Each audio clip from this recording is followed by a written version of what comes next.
الحمد لله الحنان المنان الذي خلق الإنسان وعلمه البيان، والصلاة والسلام على رسوله سيد الإنس والجان وعلى آله وأصحابه ذوي الخير والإحسان. أما بعد، فأعوذ بالله من الشيطان الرجيم. بسم الله الرحمن الرحيم. سيعلم الذين ظلموا أي منقلب ينقلبون. وقال الله تعالى: وما الله بغافل عما يعمل الظالمون. صدق الله مولانا العظيم. بارگاہ رسالت معاب صلی اللہ تعالی علیہ وسلم میں درود پاک کا ہدیہ پیش کریں. اللہم صلی علی سیدنا محمد معدن الجود والکرم وآلہ واصحابہ الکرام وابنہ الکریم وبارک وسلم صلاة دائمة سرمدا ابدا.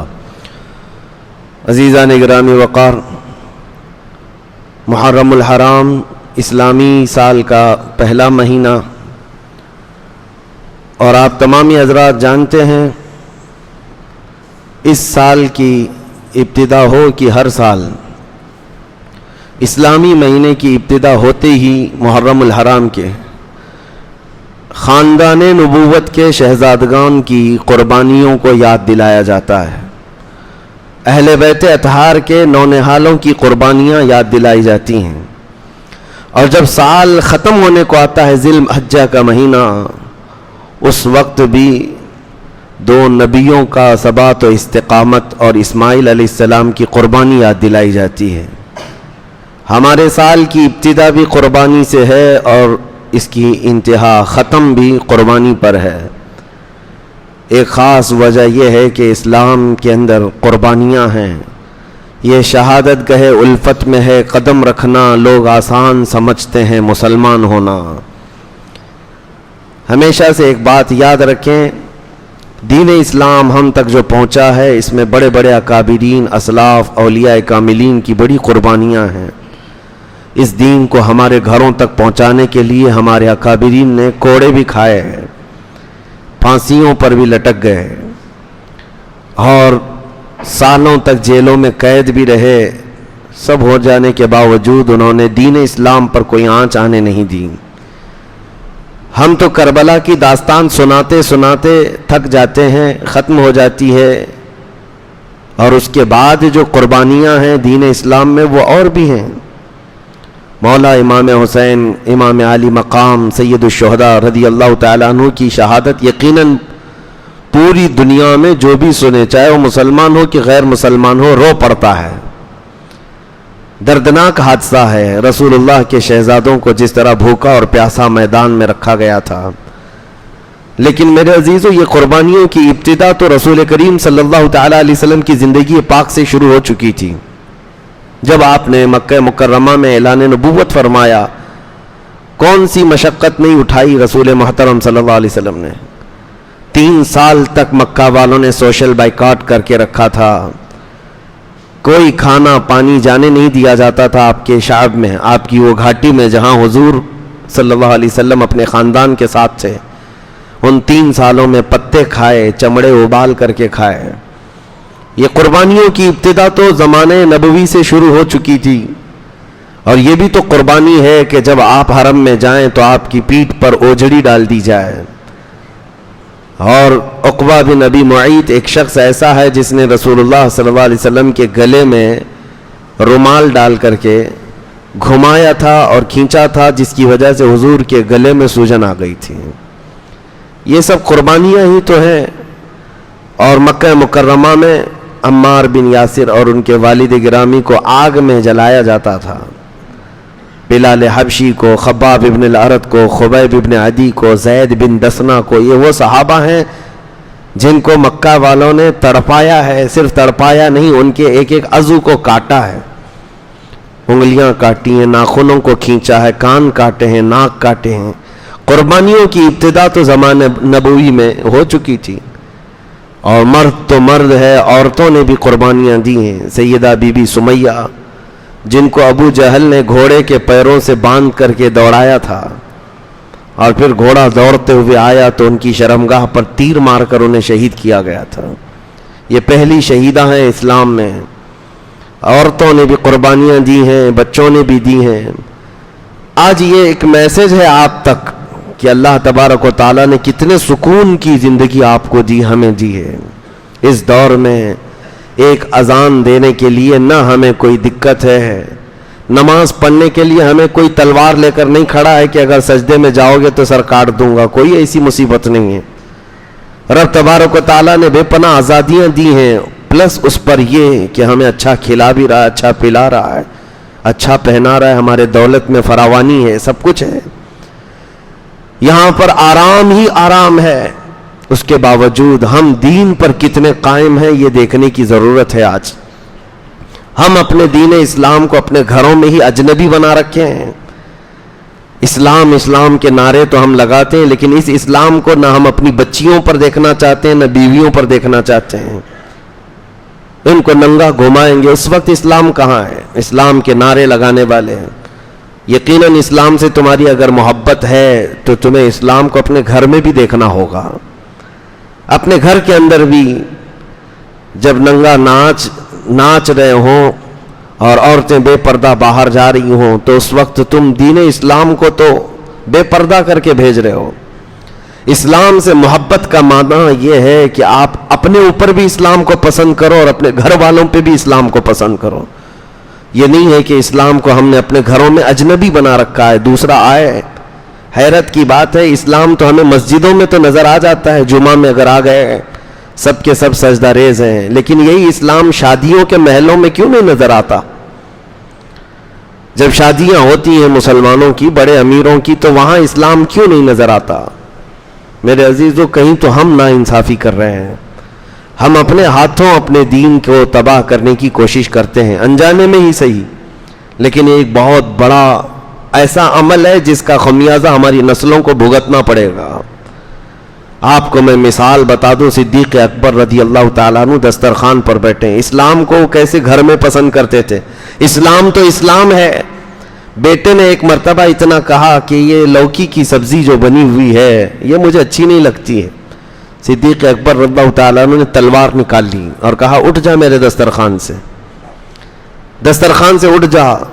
کہا ابا جان میں نے تو صرف سبزی کے بارے میں کہا. کہا اس سبزی کے بارے میں ہرگز نہ کہنا, اس لیے کہ میرے رسول کو پسند تھی, میرے نبی پاک صلی اللہ تعالیٰ علیہ وسلم کی پسندیدہ سبزی ہے, اور اگر تجھ کو یہ نہیں پسند ہے تو میں ایسا بیٹا نہیں برداشت کر سکتا جس کو رسول اللہ کی پسند نہ پسند ہو. یہ اسلام اپنے گھروں میں بھی دیکھنا وہ چاہتے تھے. وہ تو سنت مصطفیٰ, حالانکہ سبزی کے متعلق اختیار ہے آپ کو, جو کھانا ہے کھائیں, فرض واجب یا حرام ناجائز تو نہیں ہے. لیکن صدیق اکبر رضی اللہ تعالیٰ عنہ کا ایمان بہت بلند تھا. عزیزان گرامی وقار, جب ہم یہ انقلاب اپنے گھروں میں بھی لائیں گے, ان قربانیوں کو دینا پڑے گا, تو انشاءاللہ العزیز وہ دن دور نہیں کہ بہاریں ہمارے گھروں سے نکلیں گی انشاءاللہ. میں چند باتیں آپ کے سامنے رکھتا ہوں کہ قربانیوں کی ابتدا زمانہ نبوی سے ہوئی, اور پھر وہ ہجرت بھی حضور صلی اللہ علیہ وسلم کی بڑی قربانی تو ہے, اپنا وطن چھوڑنا اور دوسرے شہر جا کر آباد ہونا, پھر پورے ساتھیوں کا ساتھ چلنا, ایک بہت بڑی قربانی ہے. جب شہر مکہ چھوٹ گیا اور اپنے مدینے میں آباد ہوئے تو کیا یہ قربانی نہیں ہے, اپنا وطن اصلی چھوڑنا؟ پھر وہاں جانے کے بعد مسلسل جنگیں اور لوگوں کا مقابلہ, 10 سال تک تقریباً 17 جنگیں, سال بھر کا بھی موقع نہیں ملتا تھا سانس لینے کا. یہ بھی تو قربانیاں ہیں. کتنے عظیم صحابہ جنگوں میں شہید ہوئے. ایک ہی جنگ احد میں 70 صحابہ گئے, جن میں رسول کریم صلی اللہ علیہ وسلم کے سگے چچا, ان کے سفیر, ان کے خاص صحابہ شہید ہوتے گئے. یہ سب چیزیں دیکھ کر صبر کر لے جانا یہ بہت بڑی قربانی ہے. اور ان قربانیوں کی ابتدا جب حضور کے زمانے سے ہوئی تھی تو خلفائے راشدین کے زمانے میں بھی چلی, اور پھر کربلا کے میدان میں یہ کھل کر کے سامنے دیکھنے کو ملا. دنیا کی ایک ایسی عظیم قربانی جس میں خاندان رسول کا بچہ بچہ اپنی جان لے کر میدان میں اترا, اور کوئی پیچھے بھاگنے کی بات نہ کیا. گردنیں ان کی کٹ گئیں, بلکہ ایک دوسرے کو کٹتے ہوئے دیکھتے بھی رہے صبح سے شام تک. کوئی یہ نہیں کہا میرا بھائی اب کٹ گیا, اس کے اوپر گھوڑے دوڑ چکے ہیں, میں تو اپنی جان بچاؤں. حتیٰ کہ جو بیمار خیمے میں سو رہے تھے, زین العابدین امام سجاد بیمار تھے, بخار زدہ تھے, اس کے باوجود وہ اپنے بستر سے کھڑے ہو رہے تھے کہ سب جب جا چکے تو مجھے بھی جانے کی اجازت ملے. امام حسین نے ان کو تک دیکھا تو آپ رو پڑے اور کہا میری نسل تجھ سے چلنی ہے اور تم آرام کرو, میرے بعد خاندان نبوت کی ان عورتوں کو کون لے جائے گا, کون ان کا سہارا ہوگا. امام زین العابدین اس بات پر روتے رہے زندگی بھر کہ مجھے میدان میں اترنے نہیں دیا گیا ہے. تو کیسا جذبہ تھا ان کا, قربانیاں تو ان کی ماں نے ان کی گٹھی میں پلایا تھا, ان کو بچپن سے یہ جذبہ دیا گیا تھا, اسی لیے وہ میدان میں ڈٹے رہے, جمے رہے. عزیزان گرامی وقار, میں آپ کو ایک بات بتا دوں کہ اللہ تبارک و تعالی اس کا ایک قانون ہے, اس کا ایک دستور ہے, وہ اپنے بندوں سے امتحان لیتا ہے اور اس کے بعد ظالموں کو ان کے انجام تک پہنچاتا بھی ہے. بعض لوگ یہ سوچتے ہیں کہ ہم ابھی اترے اور اللہ کی مدد آ جائے اور اللہ تعالیٰ ایسی مدد کرے کہ سب کافر دشمن اسلام جتنے ان کے دانت کھٹے ہو جائیں, یہ سرنگو ہو جائیں, یہ خائب و خاسر ہو جائیں, ذلیل ہو جائیں. یہ ٹھیک ہے, تمنا ہے, لیکن تمہیں تاریخ یہ دیکھنی پڑے گی. رسول کریم صلی اللہ تعالی علیہ وسلم کے زمانے سے اگر حضور دعا کر دیتے مدینے میں بیٹھ کر, تو کیا وہ مکہ کے 1000 کافر جو بدر میں آ رہے تھے زمین میں نہیں دھس جاتے؟ کیا ان کے لیے آسمان سے عذاب نہیں آ جاتا جو انہیں گرفتار کر لیتا؟ حضور مدینے میں بیٹھ کر دعا نہیں کر رہے تھے, بلکہ 313 نہتے صحابہ کو لے کر بدر کے میدان میں اترے, اور وہ بھی روزے کے عالم میں ہیں, رمضان کا مہینہ ہے, پیدل چل کر کے گئے, 4 گھوڑے ہیں سب 313 کے پاس, تلواریں سب کے پاس نہیں. یہ ایک عظیم امتحان کے لیے اتارا گیا, اور جب سب صحابہ نے یہ اپنا حوصلہ اور اپنی استقامت دکھا دی, تب رات کے وقت رسول کریم صلی اللہ علیہ وسلم نے یوں دعا کی کہ اے اللہ اس جماعت کو اگر تو نے فتح نہیں دی تو قیامت تک اس زمین پر سجدہ کرنے والا کوئی نہیں آئے گا. اب یہ محبوب کی دعا تھی, مناجات تھی اپنے رب کی بارگاہ میں, پھر اللہ تعالیٰ نے روشن فتح عطا فرمائی. یہ نہیں ہے کہ ہم اپنی مسجدوں میں بیٹھ کر کے تسبیح پڑھیں اور دعائیں کرتے رہیں, ہمیں عملی میدان میں اترنا چاہیے. اب عملی میدان میں اترنے کا مطلب کیا ہے؟ ہر کوئی فوراً اپنا ذہن یہاں دوڑاتا ہے کہ ہم تلوار لے کر کے, بندوق لے کر کے, چاقو لے کر کے میدان میں اتر جائیں اور لوگوں کو ڈرائیں. نہیں, دیکھیں ایک بات یاد رکھیں, مقابلہ کرنے کی سمتیں الگ ہیں, تقاضے الگ ہیں. ہر زمانے میں, ہر طرح سے, ہر علاقے میں الگ الگ انداز سے حق و باطل کی جنگیں ہوئی ہیں. یہ ضروری نہیں ہے کہ ہر حق و باطل کی جنگ میں تلوار ہی اٹھائی جائے, ضروری نہیں ہوتا. ہر حق و باطل کی جنگ میں چاقو, چھری اور بندوق ہی اٹھایا جائے, نہیں, وہ آخری دور ہوتا ہے. حق و باطل کی جنگوں میں ہمارے عظیم اولیاء کرام نے بھی لڑائیاں لڑی ہیں. کیسے؟ جب باطل سر ابھارتا ہے تو بچوں کو عملی طور پر میدان میں اتار کر کے میرے مصطفیٰ کے اخلاق پہنا دینا, یہ بھی ایک عظیم جنگ ہے. ان باطل قوتوں کے سامنے ایک عظیم جنگ ہے. جس چیز کی وہ جڑیں کاٹنے پر لگے ہوئے ہیں, ان جڑوں کو پھر سے پانی دے دینا, یہ ایک عظیم جنگ ہے. آج تمہاری تاریخ کی جڑیں کاٹنا چاہتے ہیں, نبی کریم صلی اللہ تعالی علیہ وسلم کی محبت پر ایک میلی چادر ڈالنا چاہتے ہیں. یہ سارے کفار و مشرکین مل کر کے پوری دنیا میں پلاننگ نہیں کر رہے ہیں. حضور کی گستاخیاں, اسلام کی گستاخیاں رب العالمین کی بارگاہ میں. آپ کبھی محسوس کرتے ہیں ایکس مسلم نام سے تو بہت سارے لوگوں کو لا کر کے ہاٹ سیٹ پر بٹھایا جاتا ہے. ایکس ہندو دیکھا, ایکس کرسچن دیکھا کہ جو کرسچینٹی چھوڑ کر کے آیا ہو یا ہندوازم کو چھوڑ کر کے آیا ہو, اس کو بھی لا کر ہاٹ سیٹ پر بٹھا کر اس سے ڈیبیٹ کیا جاتا. نہیں, ایکس مسلم, یہ باضابطہ پری پلانڈ ہوتے ہیں. یہ پورے پیدا کیے ہوئے کتے ہوتے ہیں جن کو پال کر کے لایا جاتا ہے. میں صرف آپ کو ایک مثال دے رہا ہوں. پوری دنیا جب نشانے پر رکھ چکی ہے تاریخ اسلام کو, قرآن کو, رسول کریم صلی اللہ علیہ وسلم کی ذات کو, ان حالات میں اب تم خود حالت جنگ میں ہو. اگر آپ کو ایسا لگتا ہے کہ جب جنگ کا میدان ہوگا تب ہم بھی اتریں گے، یہ سوچنا بند کرو جنگ کا میدان ہوگا تب اتریں گے، نہیں، بلکہ فی الحال آپ جنگ کے میدان میں ہیں آلریڈی. ہم روزانہ دیکھ رہے ہیں یہ سارے حالات. ہم حالت جنگ میں، حالت امن میں نہیں ہیں. اور جب بندہ حالت جنگ میں ہوتا ہے تو اسے سونا اور اسے کھیلنا، اسے عیاشی کرنا زیب نہیں دیتا. مجھے ایک بات بتاؤ، جب تمہارے گھر کے سامنے تمہارے باپ کا یا بھائی کا یا ماں کا جنازہ رکھا ہوا ہو اور تم گھر میں اندر ٹی وی چالو کر کے اور گیم کھیلتے ہوئے بیٹھے ہو، کیا یہ دنیاوی اخلاق کے اعتبار سے کوئی آپ کی تعریف کر سکتا ہے؟ بلکہ تمہارا ضمیر خود تمہیں اس بات کی اجازت نہیں دے گا. میرے گھر کے دروازے پر میرے گھر کا جنازہ رکھا ہے اور اس وقت، ارے حال تو یہ ہوتا ہے لوگ چولہا بند کر دیتے، کھانا نہیں پکتا گھروں میں. تو جب امت مصطفیٰ پر ایسے سخت حالات آئے ہیں تو جوانوں سے میں یہی کہتا ہوں، کچھ وقت تو نکالو قرآن پاک کے لیے، کچھ وقت تو نکالو رسول محترم صلی اللہ تعالی علیہ وسلم کی شریعت طاہرہ کے لیے. آج اگر تم نہیں اٹھے اور تم نے اپنے عملی میدان میں کوششیں نہیں کی تو پھر بات یہی ہے کہ امت اس وقت ان حالات سے گزر رہی تھی کہ روزانہ ملک شام، فلسطین، یمن، عراق، ہر جگہ سے بچوں کی چیخیں آتی رہیں اور ہم تو موج مستی میں رہے. آپ لوگوں کا ایک سوال ہو سکتا ہے ہمیں کیا کرنا چاہیے؟ میرے عزیزو، دل کو نرم کر دینا یہ بھی بہت بڑا کمال ہے. اپنے دل کو نرم کر لو. بس یہاں بیٹھے ہو، تم جا نہیں سکتے اتنے بڑی دور اور وہاں جا کر کے مقابلہ نہیں کر سکتے، یہ ہمیں بھی تسلیم ہے، ہمیں بھی پتا ہے. لیکن ہمارا تقاضا صرف اتنا ہے، یہاں بیٹھے ہوئے دل سخت تو نہ کرو. دل میں اگر تمہارے نرمی آ گئی، یہی اللہ رب العزت کی بارگاہ میں قبولیت کی علامت ہے. دلوں کو نرم کر لینا اور اللہ تعالیٰ کی طرف دوڑنے کی خواہش پیدا کر لینا، بس اتنی سی بات ہے. میں اس آیت کریمہ کو مکمل کر دوں. اللہ نے فرمایا کہ ظالم عنقریب جان لیں گے کہ کس پلٹی پر وہ منہ کھا کر گریں گے. اللہ تعالیٰ ظالموں کو ان کے انجام تک پہنچائے گا.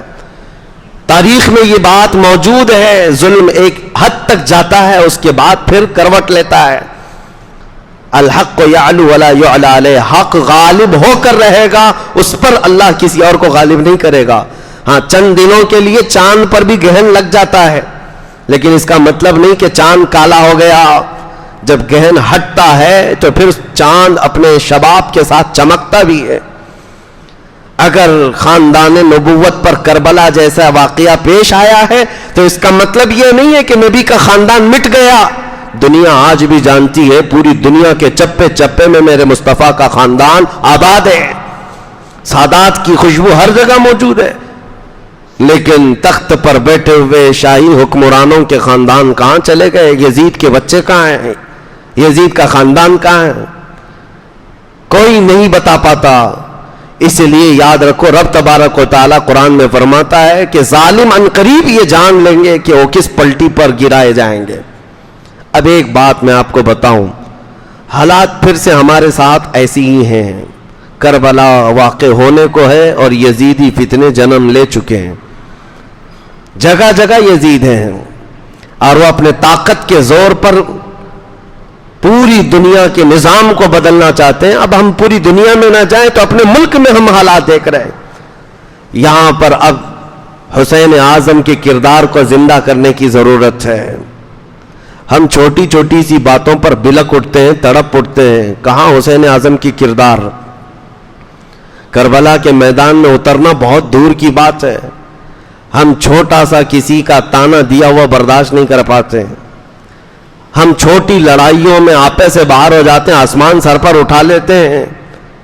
امام حسین سید الشہداء کی بات میں بتاتا ہوں. سیدنا غوث گوالیاری رحمت اللہ علیہ ایک بڑے بزرگ گزرے ہیں، اللہ کے ولی، بڑے صبر والے تھے.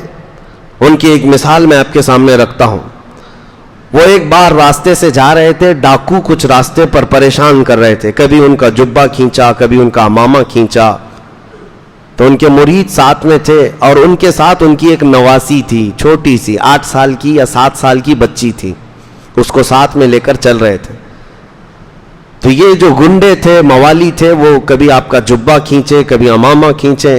تو ان کے مرید کہتے حضور آپ کی شان اتنی بلند، ان ظالموں کو دیکھیں کیسی شرارت کر رہے ہیں، ان کو کچھ انجام تک پہنچائیں. سیدنا غوث گوالیاری نے کہا ہم اہل سلوک ہیں، اللہ کی طرف چلنے والے، ہم جلال کا اظہار نہیں کرتے، ہم صبر کرتے ہیں، ہم صبر کرتے ہیں. آگے چلنے کے بعد کچھ اور بدماشوں نے ان پر دھول پھینکا، مٹی پھینکی. آپ نے کپڑے جھاڑ لیے اور کہا ہم اہل سلوک ہیں، صبر کرتے ہیں، جواب نہیں دیتے.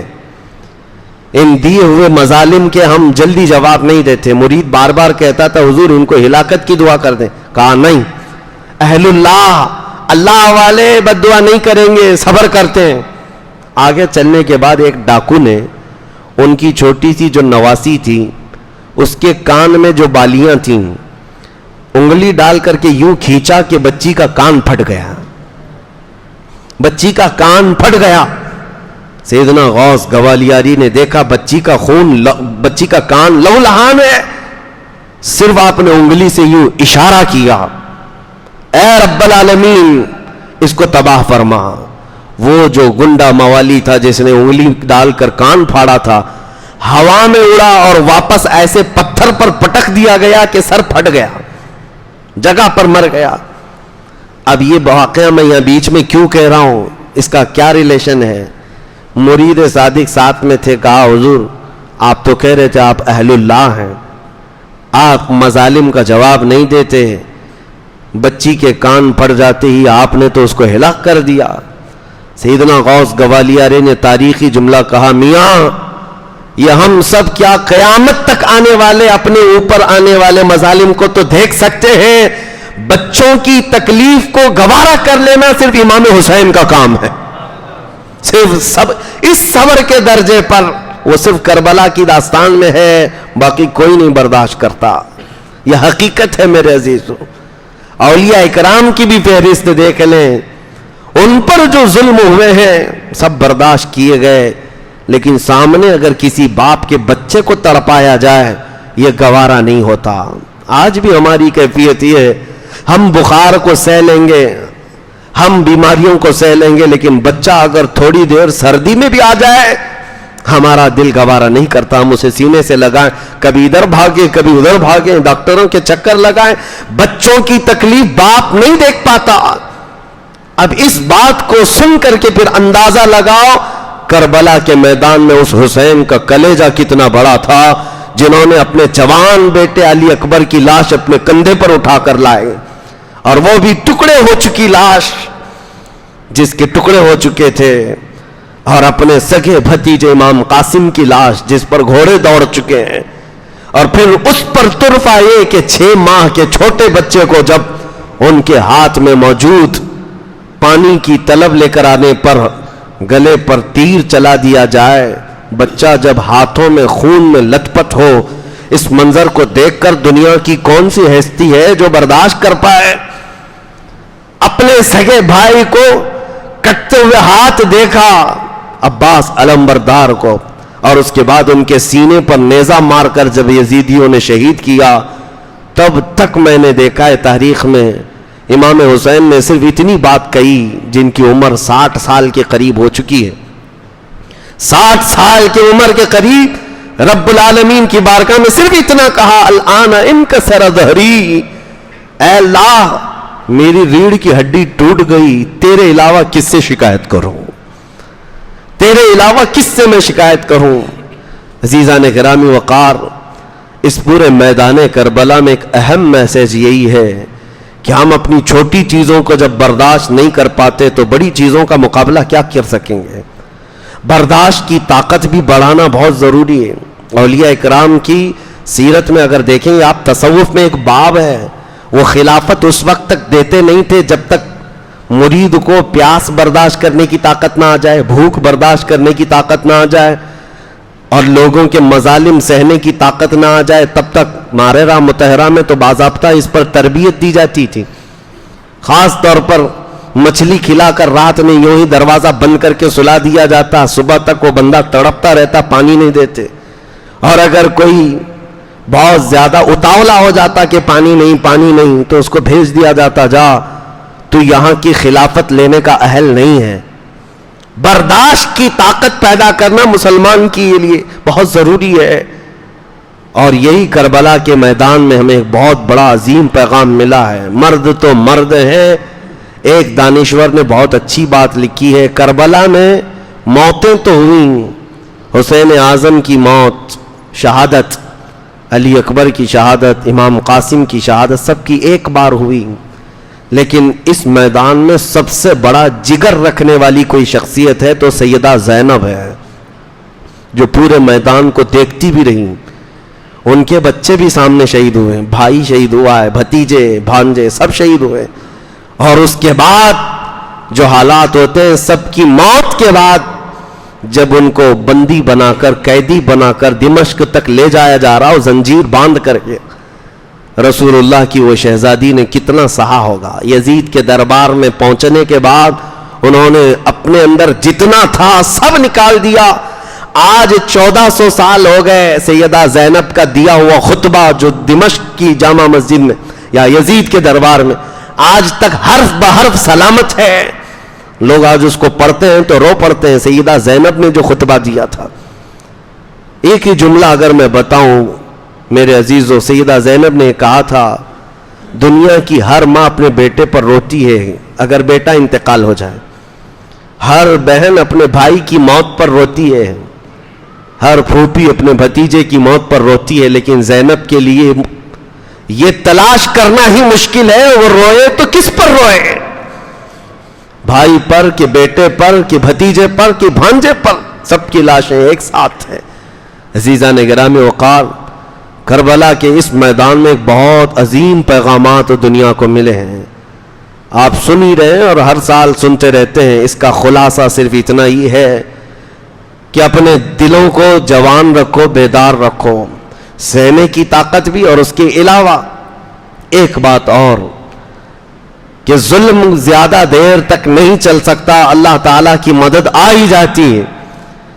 آپ کو یہ نہیں کہا گیا کہ ظلم سہتے ہوئے تم خاموش رہ جاؤ، نہیں، مار برداشت کی جا سکتی ہے، پھانسی برداشت کی جا سکتی ہے، لیکن زبانی خاموش نہیں رہا جا سکتا، حق بات موت تک کہی جانی چاہیے، یہ پیغام ہے۔ اس کا کوئی الٹا میسج یہ نہ لے لے، سہنے کی طاقت کا مطلب یہ نہیں ہے کہ خاموشی سے سہتا رہے، بلکہ اس پر تو ظالموں کو خوشی ہے کہ ہم نے مارا، دیکھو چپ ہو گیا، نہیں، سہنے کی طاقت کا مطلب یہ ہے کہ تم ظلم تو سہ لو، شکایت اس سے نہیں، بلکہ جس بات پر تمہیں ظلم دیا جا رہا ہے وہ اسلام کی حقانیت پر 1000 کوڑے لگ جائیں، لیکن تمہیں اس بات پر قائم رہنا ضروری ہے۔ آج جیسے موب لنچنگ کے حالات آ گئے، نوجوانوں کو باندھ کر کے مار کر کے ان سے کہا گیا کہ ان کا نام لو ان کا نام لو، یہ حالات سے ظلم تو ہو ہی گیا، ان بچوں نے سہ لیا، مرنا تو ویسے بھی تھا، لیکن کسی اور کا نام لے کر کے کیوں اللہ اکبر کہہ کر جائے تو اس پر عظیم شہادت کا ثواب بھی ہے، بلکہ ان شہیدوں کو مولا حسین کی پڑوسی ہونے کا شرف حاصل ہوگا۔ ان حالات کے تقاضوں کے اعتبار سے میں صرف آپ کو یہی کہنا چاہوں گا کہ اپنے گھروں میں دین اسلام کو پسند کرو۔ امام حسین کی آخری وصیت جو اپنی بیٹی کے لیے تھی، وہ ہر باپ اپنی بیٹی کو آج وصیت کر کے جائے، ہر باپ اپنی بیٹی کو وصیت کر کے جائے۔ سیدہ سکینہ جو 9 سال کی تھی، اور امام حسین جب کربلا کے میدان میں آخری مرتبہ جا رہے تھے تو اپنی بیٹی کو یہ کہا تھا کہ بیٹی جو کچھ بھی ہو جائے، حالات جتنے بھی بدل جائیں، تم رسول اللہ کے خاندان سے ہو، اپنے پردے کی حفاظت کرنا، اپنے حجاب کی حفاظت کرنا۔ یہی بات تو ہے، دمشق کے بازار میں جب امام حسین کا سر لے کر جا رہے تھے نا، سب بھیڑ لگی تھی لوگوں کی دیکھنے کی، حضرت سکینہ اور دوسری عورتیں بھی پیچھے تھیں۔ ایک صحابی رسول اس زمانے میں 80 سال کے ہو چکے تھے، وہ آئے، انہوں نے یہ لٹا ہوا قافلہ دیکھا تو رو پڑے، اور قریب آئے، سیدہ بی بی سکینہ چھوٹی سی تھی، کہا بیٹی تم کس کی بیٹی ہو؟ لڑکی نے کہا یہ جو سر جھارا ہے میں اسی کی بیٹی ہوں۔ وہ صحابی پھوٹ پھوٹ کر روئے، کہا اے بچی میں برسوں سے ملک شام میں ہوں، میں رسول اللہ کا صحابی ہوں، اس گردن کو چومتے ہوئے دیکھا ہے میں نے رسول اللہ کو، جس کو آج ان کی امت نیزے پر لے جا رہی ہے۔ اے میری بچی، کوئی حاجت ہو تو بتاؤ، میں یہیں کا رہنے والا ہوں۔ اس بچی نے 9 سال کی عمر میں، جبکہ قافلہ لٹا ہوا جا رہا ہے، کہا کہ پہلی بات تو اس دیار غریب میں ہم سے کوئی پوچھنے والا تو آیا، اور اگر آپ پوچھتے ہیں ہماری کوئی حاجت ہے، یہ بھوکا قافلہ تھا، یہ پیاسا قافلہ تھا، تڑپ کر کہتی کہ کھانا پانی تو لے آؤ۔ کمال ہے، سیدہ سکینہ نے کہا بابا جان، آپ اگر ہماری حاجت پوچھنے آئیں تو صرف اتنا کر دیں کہ یہ جو سر لے کر کے جا رہے ہیں ان کو تھوڑا آگے بڑھا دیں، ہمارے قافلے سے آگے بڑھا دیں۔ کہا بچی ایسا کیوں کہہ رہی ہو؟ کہا اس لیے کہ سر حسین کو دیکھنے کے لیے بہت سارے لوگوں کی بھیڑ آ رہی ہے، اور سر دیکھنے کے چکر میں ہمارے پردے کی حفاظت نہیں ہو رہی۔ بابا کا سر آگے لے جاؤ۔ یہ ہے پیغام حسین، اپنے گھر میں اسلام کو پسند کرنا، اور ان کی شہزادیوں نے دنیا کو دکھایا ہے۔ باپ کا سر لے جانے کے وقت بھی اگر انہوں نے کسی چیز کا خیال کیا ہے تو رسول اللہ کی شریعت کا خیال کیا ہے۔ یہاں ہمارے گھر میں نارمل بھی کسی کی موت ہو جائے تو عورتیں تو بے پردہ باہر نکل آئیں گے، نہ ان کے سروں کے دوپٹوں کا خیال ہے، یہ ماتھا پیٹنا سینٹنا پیٹنا، ان کو تو کوئی ہوش و حواس نہیں رہتا، چاہے جیسی حالات آ جائیں۔ پیغام حسین یہی ہے، آخری کربلا کے میدان کا میسج اپنی بیٹی کے لیے یہی تھا کہ بیٹی حالات جتنے بھی بدل جائیں تم اپنے پردے کی حفاظت رکھنا، اپنے حجاب کی حفاظت کرنا۔ کیوں پیغام نہ دیتے حسین؟ اس لیے کہ اس گود میں پلا ہوا حسین ہے جو فاطمہ کا لاڈلا، جس کو کسی آنچل نے، جس کے آنچل نے آج تک نہ دیکھا مہر و ماہ نے، اعلیٰ حضرت نے فرمایا، چاند و سورج نے جس کے آنچل کو نہ دیکھا ہو، اس ردائے عفت پہ لاکھوں سلام، سیدہ طیبہ ظاہرہ، اس جان احمد کی راحت پہ لاکھوں سلام۔ اس حسین اعظم کا پیغام کیوں نہیں ہوتا؟ ماں کو دیکھا تھا، ماں کی وصیت کو بھی سنا تھا کہ رات کے وقت جنازہ لے جائے، کوئی جنازے کو بھی دیکھنے نہ پائے۔ عزیزان گرامی وقار، یہ بات صرف اس لیے کہہ رہا ہوں کہ آج بدلو، اپنے گھروں میں اسلام پسند کرو۔ یہ نہیں کہ اسلام زندہ باد، اسلام زندہ باد ہم نعرے لگائیں اور اپنی بیوی پر بھی اسلام پسند نہیں، اپنی بیٹیوں پر اسلام پسند نہیں، اپنے گھر کی بچیوں پر اسلام پسند نہیں، ان کو ننگا گھمانا تمہیں شوق ہو، پھر کون سی اسلام زندہ باد کے نعرے ہیں؟ پہلے اپنے گھروں سے اس کی شروعات ہو۔ تو میں سمجھتا ہوں کربلا کا پیغام ہر گھر میں پہنچ گیا۔ رب العالمین کی بارگاہ میں دعا ہے مولا کریم کہنے سننے سے زیادہ عمل کی توفیق عطا فرمائے۔ قدیر و جبار خدا ہمارے گھروں میں حسین اعظم کی محبت میں پلنے والے جوان پیدا فرما، ہماری بچیوں کو سیدہ کائنات فاطمۃ الزہرا کی کنیزوں میں شامل فرما، قیامت کے دن اہل بیت نبوت اور رسول اللہ کے صحابہ کے ساتھ ہمارا حشر عطا فرما۔ وآخر دعوانا ان الحمد للہ رب العالمین۔